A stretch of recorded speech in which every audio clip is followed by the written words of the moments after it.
Huwag yung magpapaloko kasi madaming manloloko. Kailan kaya muling makakatawa?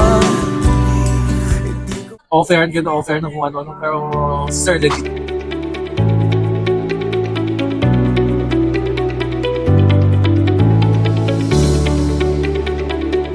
So, nandito tayo sa Airport Terminal 1. Kadarating lang ng isa sa mga client natin na galing ng Pilipinas, si Sir Ebner.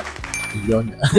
Kamusta po muna yung biyahe nyo? Well, sir, so far, yung biyahe naman is 8 hours from the province, tapos 8 hours from Dubai. Stick ba yung biyahe nyo, sir? Mula province? Hindi ka nag-check-in ng... Nag-check-in, sir, na 3 hours.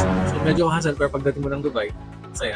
Sa Pilipinas na, ano po yung mga hinanap sa inyo na documents? Wala naman, sir, yung mga lang, nagtatanong lang sa immigration, OEC, visa, passport. Pidos, sinanapan ka pa ng Pidos? Oh, sir, basta bigay mo lahat yung ibibigay ng documents.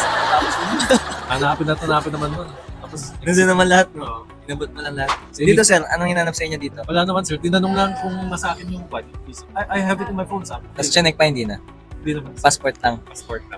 Tapos ice scan na. Okay. So wala nang hinanap kay sir, inabot lang lahat ng documents. Pagdating dito, wala ding hinanap, passport lang. Naka 2 years employment visa din pala si sir. So meron ding company na nag-hire sa kanya. Prinasas lang natin is yung document clearing, yung PIDOS, OEC, verification ng job order, and some other government sector sa Pilipinas para makalabas siya ng Philippines as legal na OFW workers. Yung process natin po, sir, kumusta?